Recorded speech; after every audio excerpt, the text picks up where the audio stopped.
The time is exactly 8:27 a.m. Welcome back. This is News and Views on Salam Media. We're unable to connect with political analyst Professor Sipho Siepe, but we will try and get him on the show a little later on in the program. But right now, we're going to be talking to economist Dawie Rutt, and we're going to be looking at the issue around the shutdown yesterday. We do know that business braced itself for the national shutdown amid fears of looting.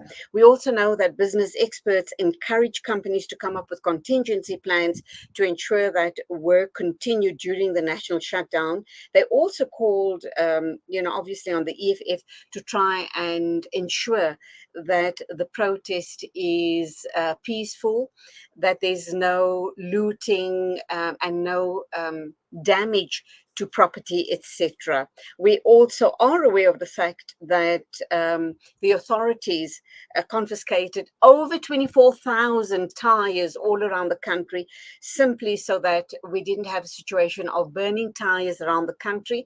And that too causes, in the past, as we know, damage to infrastructure and issues around litter and dirt all around the CBD and townships and suburbs. So let's hear what our economist has to say, Dawie Rutt, regarding the national shutdown. Dawie Rutt, a very good morning to you. Welcome to the program.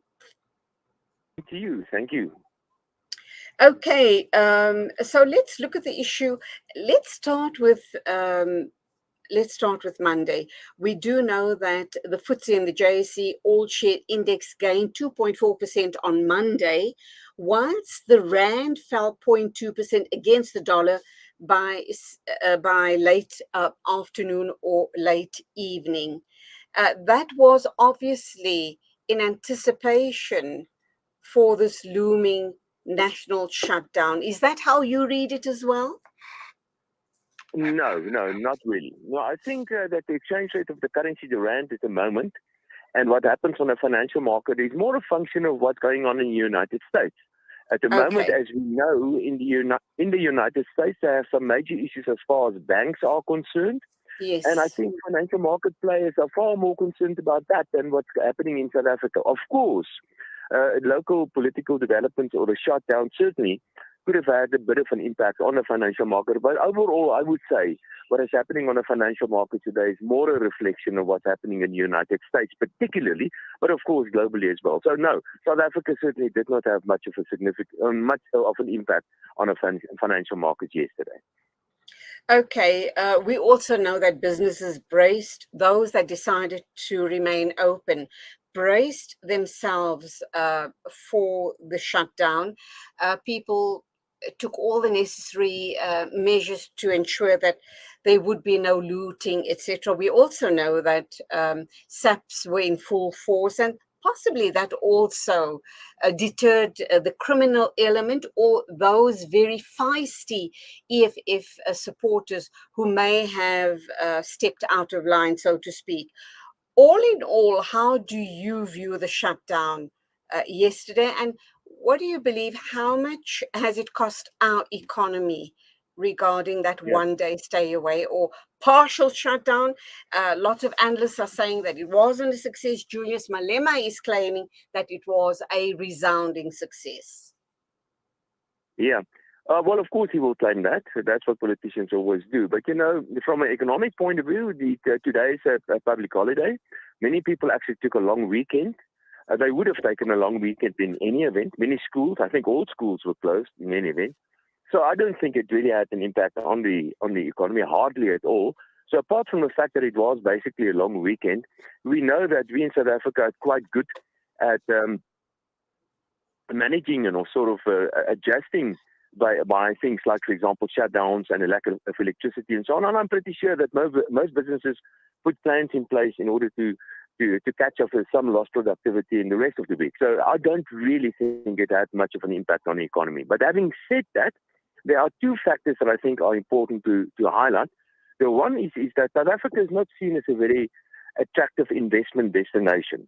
And whenever we do something like what we did yesterday with burning tires, and I must say that the police was more effective, it seems to me, than what they usually are, But whenever we do things like what happened yesterday, or threaten to do things like, for example, closing down the country and all of that, we cement the view that South Africa is indeed not a nice place to do business in.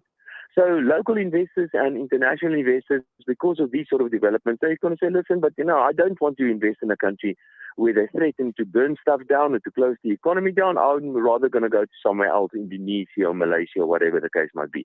So that is the first one. The second one has to do with the reality is that we have, let's call it social tension in South Africa. We have very high levels of unemployment and poverty, and other things like, for example, a looming election and rising food prices.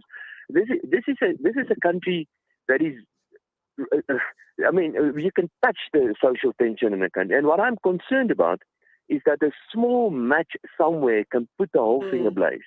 And even a small match like Julius Malema can get the whole thing started. Not necessarily because they're the EFF, simply because it's a spark that can set the whole thing going. And I'm concerned about public violence and stuff like that, what we saw 2 years ago in KZN and Gauteng as an example. So I think our political leaders, all of them, must be aware that South Africa is a dangerous place and something can potentially go wrong and that can really get out of hand. Okay, so that's where we sit at regarding the shutdown, and today being a public holiday. Obviously, from what you're saying and what I read between the lines is that people do make the necessary contingency plans to mitigate against holidays and stayaways, etc. Do we, in fact, economically, as a country, are we able to recover? We do put in the contingency plans to mitigate, losses to business, etc. And you reorganize your workforce or work weekends or longer hours, etc., etc.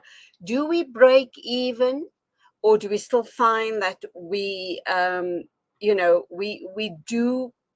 do suffer financially, because every public holiday comes at a cost to the country, tax-wise and otherwise, does it not? It's great for you and I to be enjoying a public holiday, but it comes at a cost, does it not?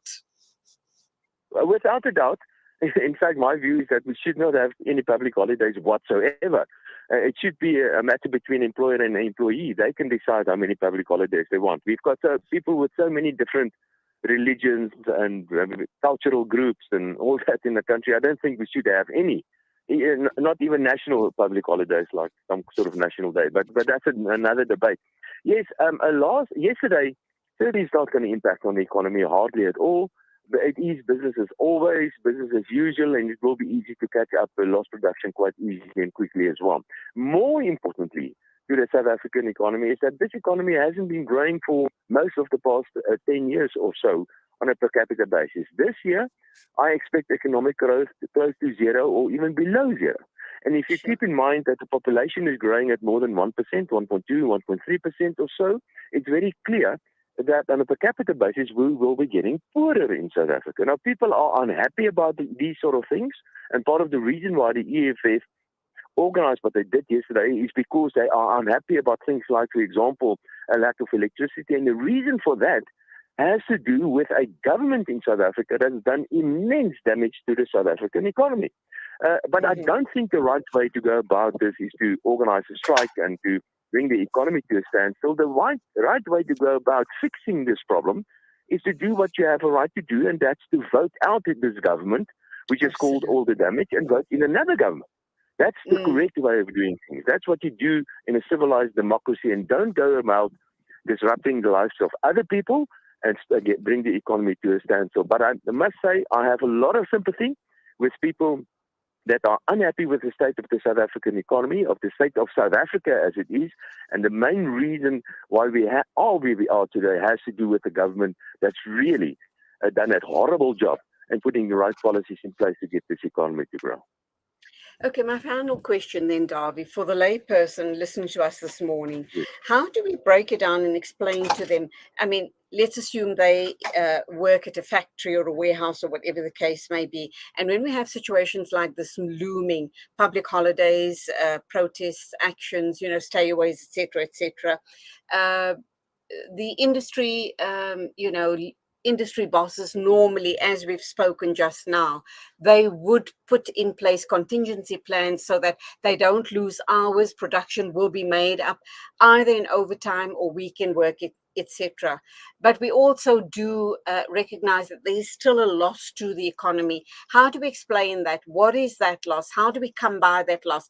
Is it that they're not people on the streets, that people don't go out and do shopping, that they don't make the money turn in the economy? Just explain that for the benefit of the layperson.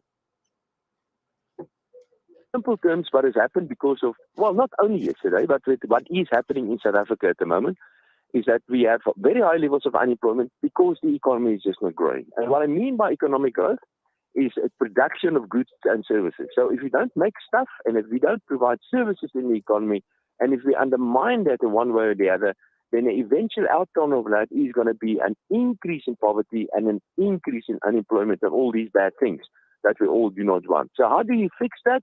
Well, you fix that by realizing that if you don't go to your work, if you ask unrealistic wage increases as an example, if you bring the economy to a standstill somewhere, then you're going to exacerbate the difficult situation as it is.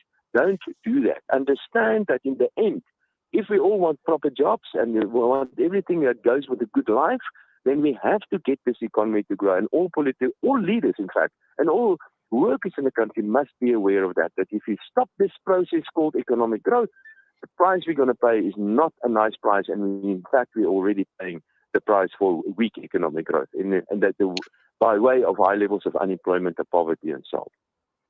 So putting it very simply, Dawie, then really the solution to all of these problems that we're experiencing in South Africa is to create employment non-stop. So once you get the masses employed, they're going to have money, they're going to have buying power, and that's how the economy turns, because they're going to go out and start buying all of the commodities that are being manufactured, imported, etc., and make the economy turn around completely, is it not? There will be then demand for housing, schooling, etc.